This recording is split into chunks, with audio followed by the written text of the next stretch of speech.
समजा मग त्यांनी धान्याचं टोपलं आणलं होतं, त्या म्हातारीचा हात असा हातात घातला, तिच्या हातात 10 रुपये दिले. किती? 10 रुपये दिले. आणि मग आता तिला असं देतात ना, कारण ती देतच नव्हती पहिलं. एकदाच फक्त 10 रुपये दिले होते, एकदाच त्या म्हातारीनं. तर तिला विचारलं होतं, माहिती तुम्ही कधीच रुपया कोणा देत नाही, 10 रुपये कसं काय दिले? ती म्हणले कुठं चाललात पण तुम्हाला दिले. एवढी म्हातारी ती बहादर होती. असा हात तुम्हाला सांगतो असा फिरवला, आणि फिरवल्यानंतर 10 रुपये तिनं कसे सोडले, अरे सोडूनच घ्यावं लागले. ते शेवटी घेतले.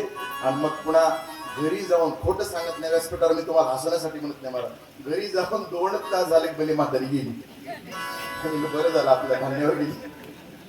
असं 3 ठिकाणी झालं. म्हणून मला एक म्हणायचं, धान्य आणि हात हे दान आहे ना, जोपर्यंत हातपाय चालतात तोपर्यंत द्यावं लागतं. उत्तम व्यवहार वा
उत्तमची गती तो एक पावेल, उत्तम भोगील जीवखाणी, जोडून या धन दान करावं.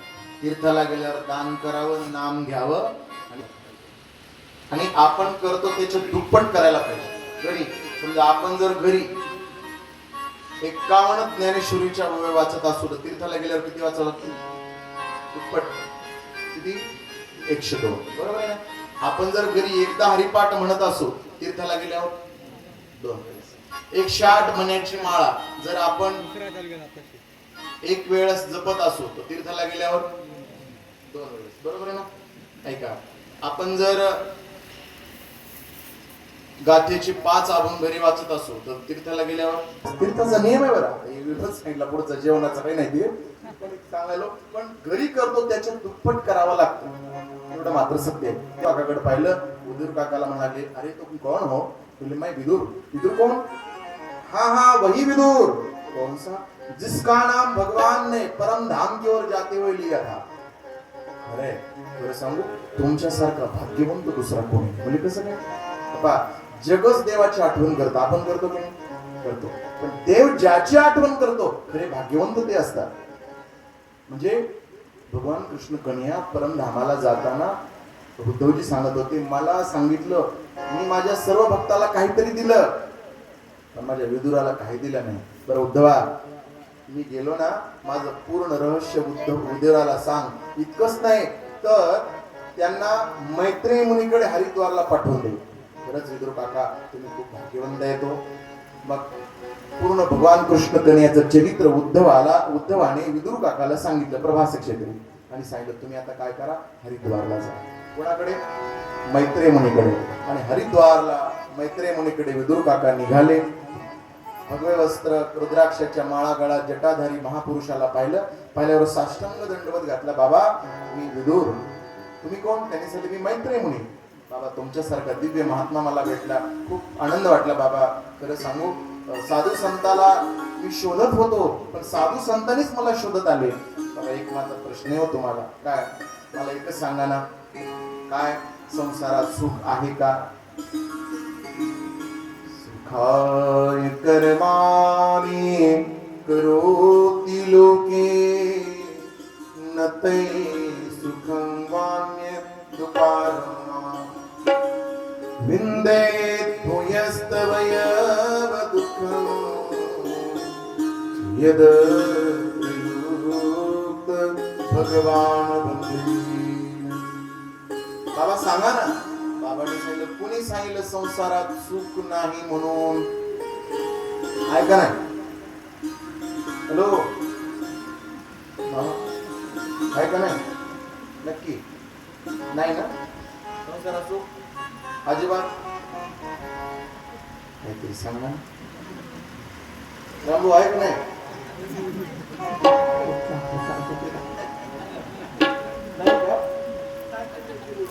असं संसारात सुख आहे नाही असं नाही. प्रमाणात करायचं. सुख पाहता जवा पाडे. सुख नाही असं नाही, आहे पण अति अल्प आहे. किती अल्प म्हणाल? लाईट गेली समजा आपली आणि मग अभ्यास करण्यासाठी म्हणून आपल्या बेडशीवर जाऊन बसला, टेरेसवर जाऊन बसला आणि लाईट गेली तर विजा चमकत होत्या. विजा चमकल्यानंतर ते विजेचा प्रकाश किती असेल? मग त्या प्रकाशात कुठं अभ्यास करणं होतं का? संसारातलं सुख तसं आहे, फक्त दिसतं. संसारात सुखाची नुसती कल्पना आहे आणि त्या कल्पनेनंच माणसाला दुःख आहे. खरंच तुम्हाला आहे का? साखरे बाबाचा दृष्टांत त्यांनी सांगितलं संसारात सुखाची कल्पना कशी माहिती? पती पत्नी म्हातारे बाबा आणि त्यांची पत्नी 70 वर्ष झाले, संतती झालीच नाही. पत्र्याचं घर आपलं असंच ओटा दारात, उन्हाळ्याचे दिवस, घरात फॅन नाही, लाईट गेली पण बाहेर वाटेल झोपले आणि आपल्या चंद्राचा प्रकाश पडला. म्हातार बाजूला झोपलं होतं कडीला आणि माय म्हणते मालक काय देवानं आपल्यावर कृपा केली हो. खरं जर आपल्याला देवानं संतती दिली असती किती छान झालं असतं. म्हणजे हो समजा पण आपलं एवढं छोटं घर आहे, जर देवानं आपली एक मुलगा दिला असता तर आपल्या तिघाला जागा पुरली नसती झोपायला. म्हातारी म्हणते हा हा बरोबर आहे. म्हातारा म्हणतं पण खरंच पुरली नसती. ती म्हणली कसं काय पुरली नसती? तुम्ही थोडं पलीकडे सरका. म्हातारा थोडं पलीकडे सरका. अजून ती म्हणते म्हातारा म्हणतं खरं सांग बरं, जर देवानं कृपाच केली असती आणि आपल्या जर 2 मुलं झाले असते तर? ती म्हणजे तुम्ही थोडं पलीकडे सरका. म्हातारा अजून पलीकडे सरकली. तो म्हणला बरं खरं सांग, जर देवानं 3 दिले असते तर? म्हातारी म्हणते तुम्ही थोडं पलीकडे सरका. म्हणून म्हातारा बघ इतकं जोरात म्हातार पडलं खाली. आता पडल्यावर गुडगा फुटला, डोकं फुटलं आणि मग गावातली माणसं म्हणले काय झालं बाबा, कुणी पाडलं? म्हाताऱ्याने सांगितलं नसलेल्या पोरानं. असलेल्या नाही तर काय दिवा लावला असता माहिती नाही. ते नुसत्या मुलाची कल्पना केली तर एवढा रट्टे दिले. म्हणून संसारातलं सुख फक्त दिसण्यापुरते, कल्पनेपुरतं आहे. आणि मग तो लगेच विदुर काका म्हणले समजा संसारात सुख नसेल तर देवाने एवढा संसारच का तयार केला? आता काय आपल्याला विचारून करेल का? नाही. ऐका, देवानं दुनिया तेवढी सुंदर बनवली. मला सांगा एकच जमीन, पाणी एक, खत एक झाड लावलं त्याला फळ लागलं आणि ते फळ खाल्लं तर अति तिखट लागलं. झाड कशाचं असेल? मिरचीचं. माणसं हुशार आहे तिथले मला माहिती आहे.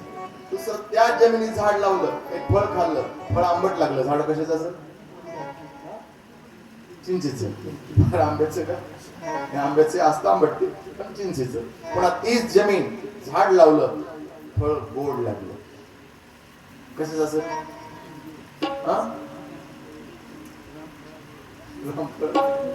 चिकू म्हणा कुठलं का असेल? आता ती जमीन एक झाड लावलं, फाटाच मोडून खाल्ला, गोड लागला. काय ऊस पाहिजे नाही. एक तीच जमीन झाड लावलं, एक फळ खाल्लं, फळ लागलं तुरट. फळ कशाचं? आवळा. माणसं हुशार आहेत ना. आणि तीच जमीन पण पाणी तीच आणि फळ खाल्लं तर लागलं कडू. झाड ब्रवाळो कच. ऐका मला सांगा जमिनी पाणी कशी किमया केली भगवंताने. आता ऐका या पृथ्वीतला मोर आपण बघितला ना, मोराच्या एका पंखात कलर किती असतात? 7 कलर. किती सुंदर दिसतात का नाही ते मोर. बघितल्याबरोबर किती माणसाला आनंद वाटतो. किती मोर सुंदर आहे. अजून एक प्राणी आहे बघा, त्याच्या अंगावर अशी इतकी काटे असतात. कोणता आहे ते? साया. त्याला मंदिर घेतलं किती छान वाटेल ना. बघा ना मोर कसला ती कसलं एकाच देवानं तयार केले. पण हे पा कधी कधी एवढी सृष्टी सुंदर देवानं तयार केली. एका महापुरुषाने सांगितलं सृष्टी निर्माण करणारा कसा असेल बरं. नाम तुम्हारा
सृष्टी निर्माण करत असताना 10 प्रकारची सृष्टी आहे.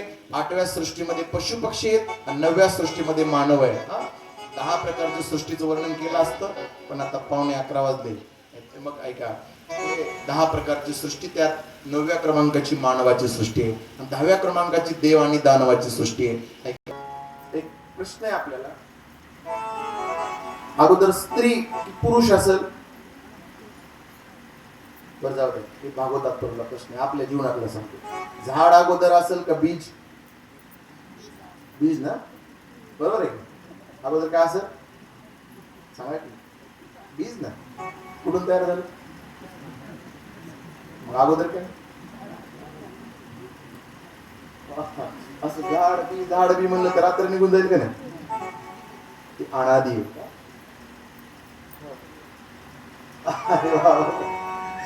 असं जरा खरंय, काहीच मागत नाही तर उत्तर पण मिळत नाही. महाराज म्हणतात कोंबडा अगोदर कांडी अगोदर.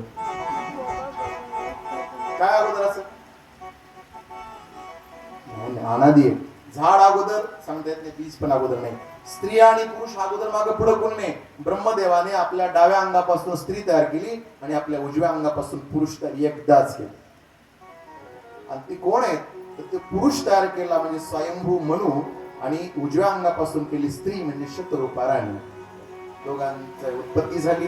दोघं ब्रह्मदेवाच्या पुढे उभा टाकले. बाबा आम्ही कुठे जावं? त्यांनी सांगितलं पृथ्वी तलावर राहा. पृथ्वी तर नाहीच, पृथ्वी पाण्यात रसातळाला बुडालेली आहे. ब्रह्मदेवाने 2 मिनिट विचार केला. ब्रह्मदेवाच्या नाकातून एक अंगठ्या एवढा प्राणी बाहेर आला. आणि तो प्राणी कोण आहे? बोलिये वराह भगवान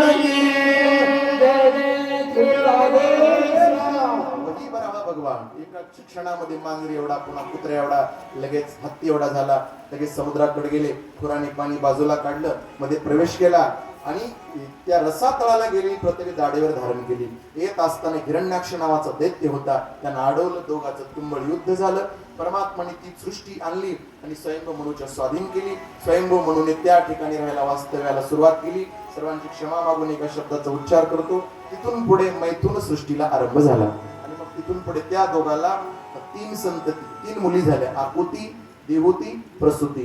2 मुलं झाले, उत्तानपाद आणि प्रियव्रत. आकुती नावाची कन्या ऋषी प्रजापतीला दिली.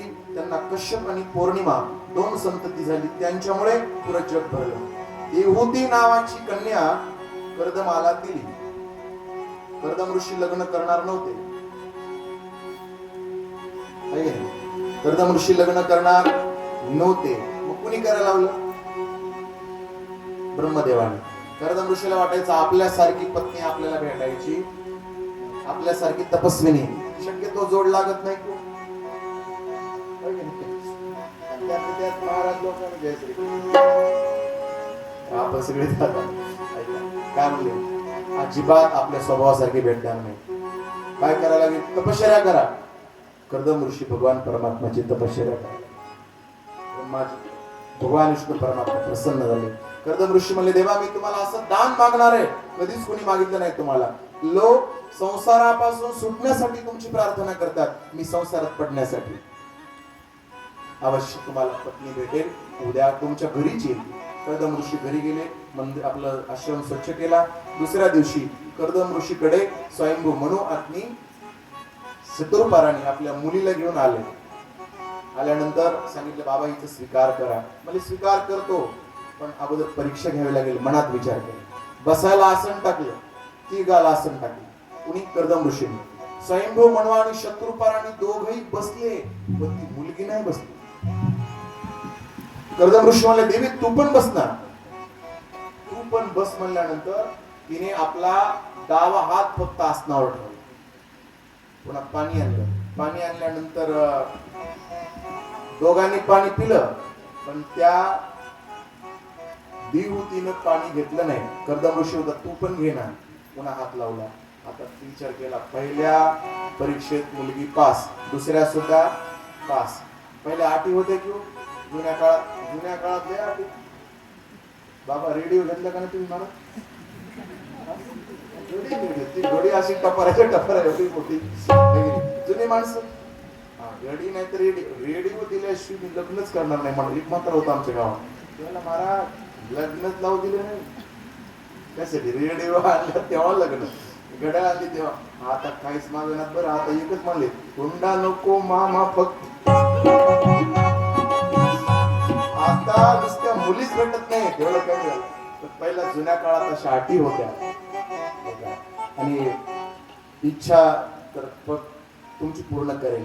त्यावेळेला कर्दम ऋषीने प्रश्न केला, देवी मी तुला आसन बसायला टाकलं तेव्हा तू बसली नाही, पण मी बस म्हणल्यानंतर नुसता डावा हात ठेवला, याचं कारण काय? तिने सांगितलं, तुमच्याकडून मी काम करून घेणार.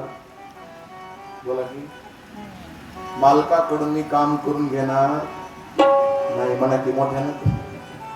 कसं म्हणा महाराज, सुबह शाम तक काम कोणाच्या मागे असतं?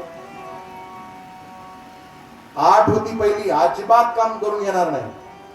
मग मी बस म्हणल्यानंतर नुसतं हात का ठेवला? तिने सांगितलं, तुम्ही दिलेल्या आज्ञेचं तंतोतंत पालन करेल. म्हणून मुलगी आवडली, मुलीचा स्वीकार करायचं ठरवलं. आणि त्या मुलीला कर्दम ऋषीने स्वीकारलं, पण 8 मात्र एक टाकली. मी तुमच्या मुलीबरोबर राहील, पण फक्त एक मुलगा होईपर्यंत. मुलगा झाला की मी जंगलात निघून जाईल, मग मात्र तुम्ही मला दोष द्यायचा नाही. ऐका, असं म्हणल्याबरोबर स्वयंभू म्हणून आपल्या मुलीकडे बघितलं. बाई बघ बरं, कसं असतं माहितीये, जिंदगी तुला काटायची, आम्ही काय लग्न लावू, मोकळं होऊन जाऊ. कधी कधी मुलीचा जन्म लय विचित्र असतो, आहे की नाही? चांगली माणसं भेटली तर बरं, नाही तर वाईट माणसं भेटल्यावर खूप कठीण असतं. म्हणतात ना की बांधल्या पिंडाशी जडण गाईचे, दिल्या घरी राहणे लेकीचे. ते काय करावं लागेल? तुला जीवन काटायचं, फक्त तू सांग की नेमकं ते काय म्हणतात बघा. मुली कसं असतात माहिती का, स्वाभिमानाने. काही काही अपवाद जर सोडला तर आई बाबाची इज्जत मुली सांभाळतातच. आता थोडं या सोशल मीडियाने मोबाईलमुळे थोडं जरा झाले वातावरण खळबळ, पण शक्यतो मुली आपल्या आई बाबाची इज्जत झाकतातच. साधी गोष्ट बघा ना, समजा जर आपल्या घरी पाहुणे आले आणि मुलीला सांगितलं, बाई 10 रुपयाचं दूध घेऊन ये बरं. मुलगी दूध आणायला जाताना कपड्यात आपल्या असं ती ग्लास तांब्या झाकून गुपचूप जाते, कोणाला पत्ताही लागू देत नाही, काय की नाही? गुपचूप जाते, ते दूध घेऊन येते आणि आईकडे देते, पत्ता लागू देत नाही. आणि तेच काम आपल्या पिंट्याला सांग, जा बरं या 10 रुपये दूध घेऊन ये. ते पिंट्या नेमका पाहुणे पुढे जाणार आणि त्यात रुपया टाकणार त्या तांब्यात, खनखन वाजणार, 10 रुपये जाण्याचं का? आता पागल का तिथून जा की पुढं, मग मला 5 रुपये दे. इतका भारी असतं ती. कसं सांभाळ करा. म्हणून त्या मुलीला इज्जतीचा म्हणजे स्वाभिमान असतो. म्हणून मुलीला विचारलं, बाई तुझं लग्न करायचंय पण त्यांची आट ती आहे. तिने सांगितलं, बाबा मी काय सामान्य माता पितांची कन्या नाही, मी सुद्धा स्वयंभू मनूची पुत्री आहे, माझी तयारी आहे लग्न लावून द्या. गांधर्व पद्धतीने विवाह केला. आपल्या मुलीला सोडून जेव्हा स्वयंभू म्हणून शत्रुपाना निघाले, खूप दुःख वाटत होतं, खूप रडायला गेलं, डोळ्यात आसू आले. कसं असतं, कितीही कठोर हृदयाचा बाप असू द्या, किती दगडासारखं काळीज असणारा बाप असू द्या, पण जिंदगीमध्ये एकदा रडतो. तो प्रसंग आठवा तुम्ही. मुलगी नेमकं निघालेली असावी कुठं, तिच्या सासरी. पहिल्या वेळेला सारा गाव वाट लावायला असतो आणि मग बाबा सर्वांच्या पाठीमागे असतात, बाप सर्वांच्या पाठीमागे. आणि मग मुलगी याच्या गळ्याला पडते, त्याच्या गळ्याला पडते, आईच्या, चुलत्यांच्या, मामाच्या, चुलत्याच्या सगळ्याला गळ्याला पडते. रडत रडत पुढे जाते आणि जेव्हा गाडीत बसायची वेळ येते तेव्हा तिला डोळ्यासमोर दृश्य दिसतं. 1 वर्षापासून पायाला नख नाही राहिलेला बाप, त्याच्या पाया पडलेला बाप, पैसे कोणाकडून उसने घेतलेला बाप. बाबाची आठवण येते. सहज वळून बघते तर सर्वांच्या पाठीमागे चालणारा बाप दिसतो. बाबा दिसल्यानंतर मुलगी क्षणभर थांबते, नुसता वर टाचा करून बघते. बघितल्यानंतर जसं वासरू पाहिल्यानंतर गाय हंबरडा पुढे धावत येते, त्या पद्धतीनं बाप वेगात येतो आणि मुलीकडे बघितल्याबरोबर गळ्याला पडतो, ढसा रडायला लागतो. हे बाप रडतो मंडप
रात भर बसेरा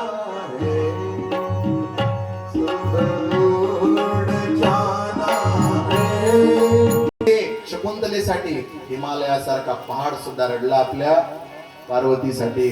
आणि स्वयंभू मनूसारखा दिव्य महात्मा रडला आपल्या देहूती नावाच्या कन्येसाठी. बाप रडतच असतो, कारण तिथं हृदय पिघळल्या जातच. 2 तास बाप थांबत नव्हता, एक रडायचा. मुलगी गेल्यानंतर एवढं प्रेम असतं बाबाचं आपल्या मुलीवर, म्हणून स्वयंभू म्हणून रडायला लागले. आणि मग सोडून गेले इकडे आपल्या पत्नीसह. कर्दम ऋषी राहत असताना त्यांना सुरुवातीला 9 कन्या झाल्या. फक्त महाराजावरच घेऊ का आता? मुलगा झाला नाही. 9 कन्या झाल्या, मुलगा नाही झाला. मग काय झालं, वाट बघत राहिली काय करावं लागेल. आता 9 कन्या आपल्या घरी जातील.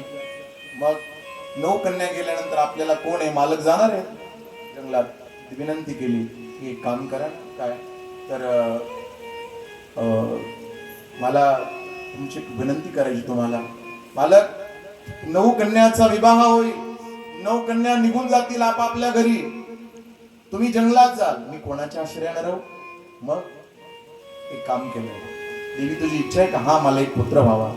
बस भगवंताला प्रार्थना केली आणि भगवान मधुसूदन कदम ऋषीच्या वीर्याचे आश्रय धारण करून देवती मातेच्या गर्भामध्ये स्थानापन्न झाले.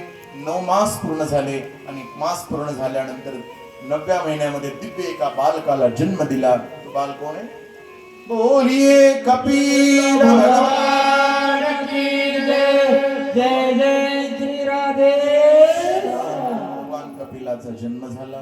भगवान कपिल मुनी मोठे झाले आणि बाबाने ठरवलं देवी तुझ्या वचनातून पूर्ण झालो, कारण कंप्लीट 11 सुद्धा वाजले.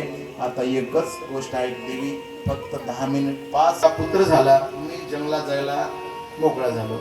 आपल्या मुलाच्या पायावर डोकं ठेवलं, ठेवावं का? बापाने मुलाच्या पाया पडाव्या का?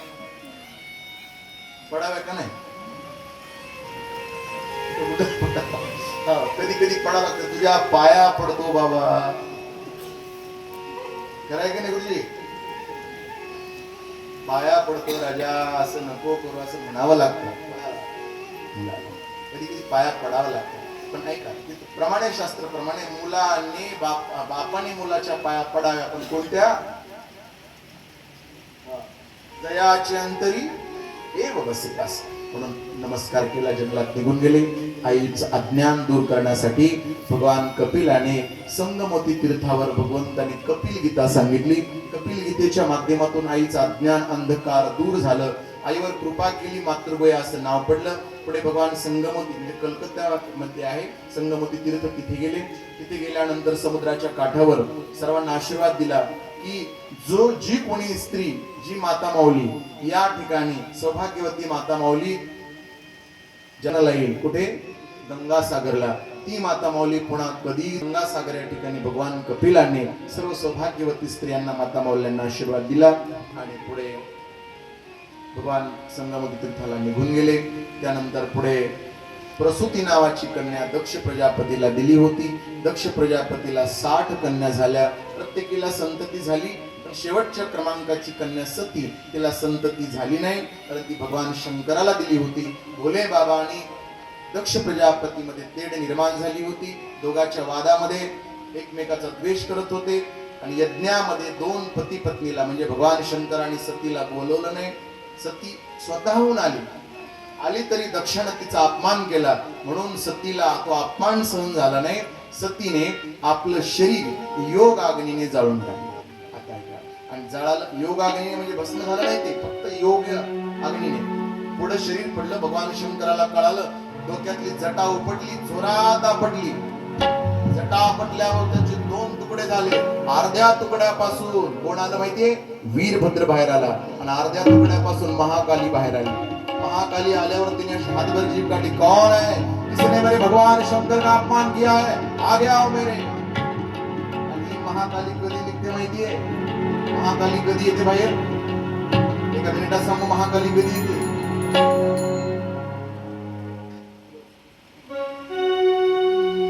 काली काली महाकाली, काली काली महाकाली, काली काली अमावस की रात में काली निकली गए भैरव के साथ में.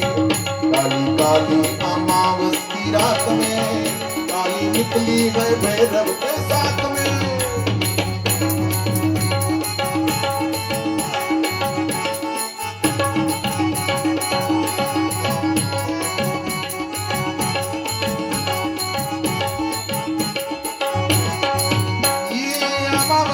रात में काली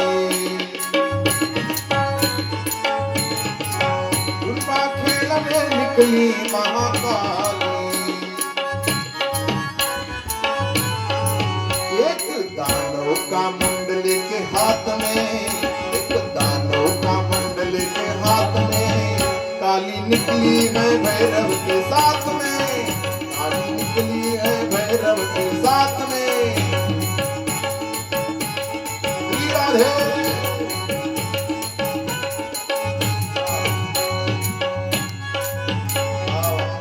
पार्वती पते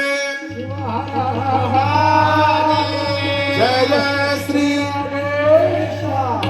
महाकालीने आणि वीरभद्राने दक्षाच्या यज्ञाचा विध्वंस केला. दक्षाचं सीप आपलं यज्ञात टाकलं. पुढे सर्वजण भगवान शंकराला शरण गेले. आणि भोले बाबाने पुन्हा दक्ष राजाला बोकडाचं शिर लावलं. दक्ष राजाला उठवलं आणि दक्ष राजाने स्तुती केली भगवंताची. पुन्हा यज्ञ सफल झाला.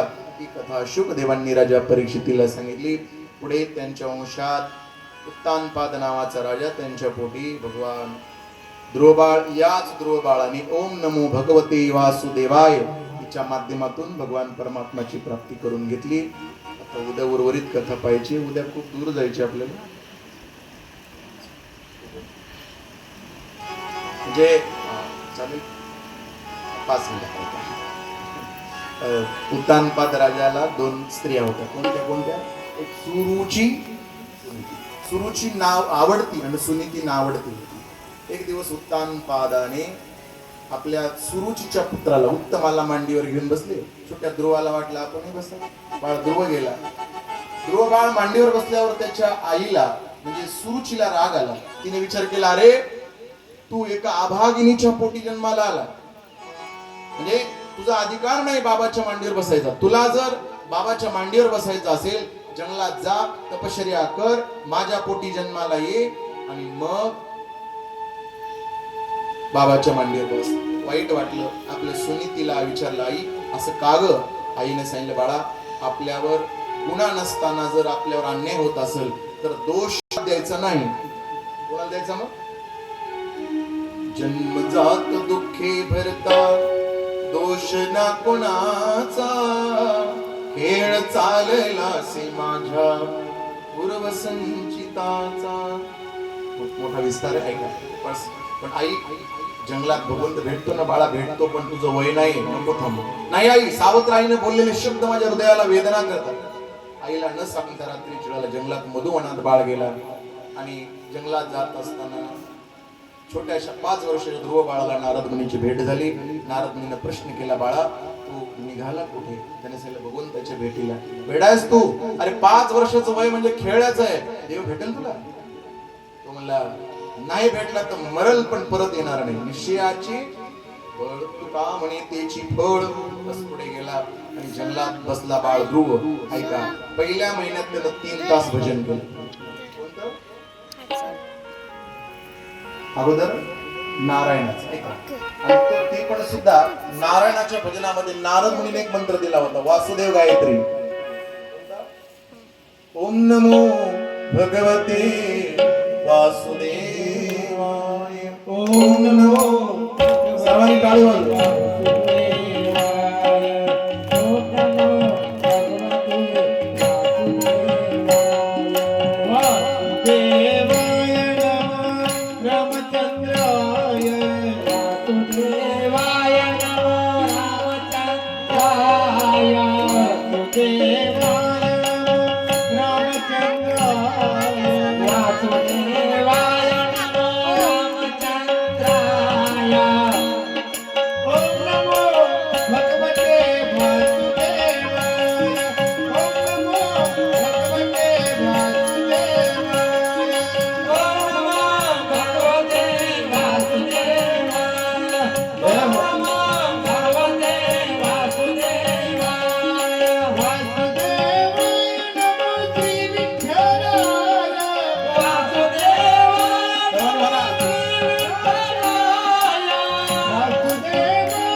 भगवते वासुदेवाय ओम नमो भगवते वासुदेवाय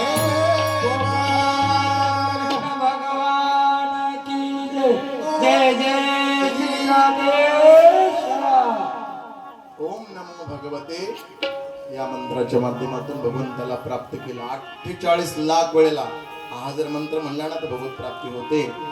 पहिल्या महिन्यात 3 तास भजन भोजन एक वेळेस, दुसऱ्या महिन्यात 6 तास भजन भोजन नाही नुसते फल, तिसऱ्या महिन्यात 9 तास भजन फक्त दुग्धाहार, चौथ्या महिन्यात 12 तास भजन फक्त झाडाची पानं, 5व्या महिन्यात 15 तास भजन फक्त पाणी आणि 6व्या महिन्यात 18 तास भजन फक्त वायू भक्षण. एवढी कडक तपश्चर्या 5 वर्षाच्या बाळाने केली आणि त्यांना भगवंत प्राप्त झाले. आणि त्या बाळाने भगवंताला प्रार्थना केली, देवा योऽन्त प्रविश्य मवाचमिमां प्रसूतां संजीवयत्यखिलधर शक्तिघन स्वधाम्ना अन्याश्रस्तश्चरणा शरणत्वगादीं प्राणान् नमो भवते पुरुषाय तुभ्यं. बोली वासुदेव भगवान की जय. भगवंताने कृपाशीर्वाद दिला. त्याच्या गालाला शंख लावला, बाळाच्या गालाला शंख लावला आणि बाळाला खूप आनंद वाटला. बाळ परत आला. तपश्चर्या करून भगवंत भेटल्यानंतर खूप आनंद वाटला. उत्तानपाद राजाने वाजत गाजत स्वागत केलं आणि त्याला पश्चाताप झाला. उत्तानपाद राजाला उत्तमाला गादीवर बसवलं, युवराज्य पद ध्रुव बाळाला दिलं. जंगलात सुरुच आणि सुनीतीला घेऊन निघून गेला. पुढे उत्तमाबरोबर यक्षाचे युद्ध झालं आणि उत्तमाला यक्षाने मारलं. ध्रुव बाळाने त्यांचा कैवार घेऊन गेल्यानंतर यक्षांचा निपांत केला आणि 36,000 वर्ष ध्रुव बाळाने राज्याचा उपभोग घेतला. आणि 36,000 वर्षानंतर मृत्यूला बोलवलं, मृत्यूच्या डोक्यावर पाय ठेवला आणि मृत्यूच्या डोक्यावर पाय ठेवून ध्रुव बाळ कुठे गेला? अढळपदी बाळ कैसविला दुरू शिराचा सागर उपमन्य अशी ही पावन कथा त्या ठिकाणी आपण श्रवण केलेली आहे. टाइम थोडा झाला 10 मिनिट, पण सुरुवातीला उशीर झाला होता म्हणून शेवटी झाला. उद्या आपण 4थ्या दिवसामध्ये पदार्पण करत आहोत. उद्या भगवान श्रीकृष्ण कन्हैयाच्या जन्माची कथा आपल्याला या ठिकाणी श्रवण करायची आहे. उद्या किती सदा पाणी भरपूर आहे का? हा पाणी आहे ना? चांगलं पाणी मारून स्वच्छ झाडून काढायचं इथं आणि मोठ्या रांगोळ्या वगैरे काढून गुडिया तोरणे करती कथा बस फुलाचे हार वगैरे गुडिया तयार करायचे, पाळणा सुंदर तयार करायचा, फटाके पण आणा जन्म झाल्यावर वाजवायला, पुष्पांचा वर्षाव करण्यासाठी फुलं जास्त लागतात, फुलं पण घेऊन या. आणि येत असताना माता मुलांनो काय आणता तुम्ही? पेढा. उद्या येताना तुम्ही सुंठवडा घेऊन या. आणि दुसरा भगवान कृष्ण कन्हैयाला कलर आवडतो कोणता? पिवळा. बरोबर आहे ना? म्हणून येताना पिवळा कलर आणू नका. ऐका फक्त येताना सर्वांनी पिवळ्या कलरचे कपडे घालून या. पुरुष मंडळासहित असते तर घाला, नसते तर जसे असेल तसं. आता माता मुलांना तर प्रश्नच नाही ना. पिवळ्या साड्या असतात ना, परिधान करून या. आणि यात असा आग्रह नाही बरं, इथले अवघड आहे. आणि असली तर घाला, नसली तर परडीला पाठवू नका. लय ताप होत आहे आम्हाला, पुन्हा म्हणायचं महाराजाला एक काम नाही, या नाही काम. असेल तर पिवळी साडी घेऊ घालून या, नसेल तर जसं असेल तसं या. एक म्हातारी म्हणली, महाराज आपल्याला काय पिवळं लुगडं नाही, ते पिवळं लुगडे घालणं नको. उद्या तुमच्या मला असं नका करू, त्याला या जसं असेल तसं घालून या. देवाला पिवळा कलर आवडतो. आपण ते गीत पुढे म्हणू आपण, जीव श्याम लाला तुम्ही तेरी पगडी हे रंग काला. भगवंताला पिवळा कलर आवडत असतो म्हणून सर्वांनी परिधान करून या. सुंठवड्याचा प्रसाद आणा. आणि ज्यांना वेळ आतापर्यंत मिळाला नाही त्यांनी उद्या जरूर काढायचं. कारण आहे पूर्ण श्रीमद भागवत महापुराण म्हणजे भगवंताचं स्वरूप, दशमस्कंद म्हणजे देवाचं हृदय ऐका, आणि त्यातली नंद उत्सवाची कथा म्हणजे देवाचा आत्मा. 7 दिवस कथा ऐकल्याचं फल तेव्हा मिळतं जेव्हा उद्याची कथा आपण ऐकतो. आतापर्यंत ज्यांना वेळ मिळाला त्यांनी जरूर उद्या वेळ काढण्याचं काम करा. धरणी सेवा भगवान श्रीकृष्ण कन्हैयाच्या चरणावर, भगवान सोमेश्वराच्या चरणावर आणि जमलेल्या तुम्हा सर्व श्रोते मायबापांच्या चरणावर समर्पित करून सेवेला पूर्णविराम. एक गोड माऊलीचं भजन होईल. जे आरतीचे यजमान आहेत त्यांना बोलून घ्या. आरतीचे यजमानांनी आरतीसाठी तयार व्हायचं आहे. चला आरतीचे यजमान आजचे चला पुढे या. उद्याच्या आरतीचे यजमान राहुल भाऊ रामहरी कांदे उपसरपंच, शंकर अंकुशराव मुंडे, माऊली सौदागर कांदे, अर्जुन गंगाबुवा गिरी उद्याच्या आरतीचे यजमान आहेत. एक भजन होईल तोपर्यंत आरती लावून घ्या.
शंकर शोभे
वही आकाश बोल बदला, वही आकाश बोल बदला, नरक भय हरण अजामिल तरण बोध बहु चित्र के बोले पैर पारा संत संतति सुख सारा आरती निगम वृक्ष सारा भागवत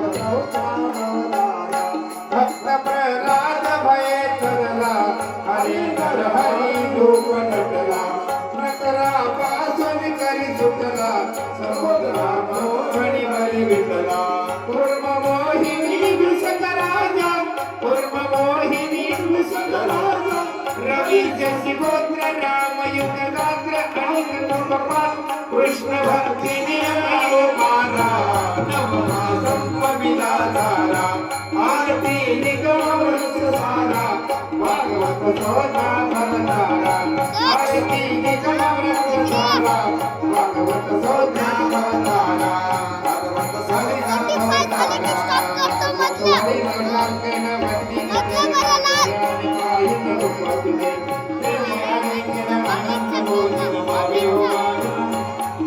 त्वमेव माता पिता त्वमेव बन्धु सखा त्वमेव विद्या जनस्व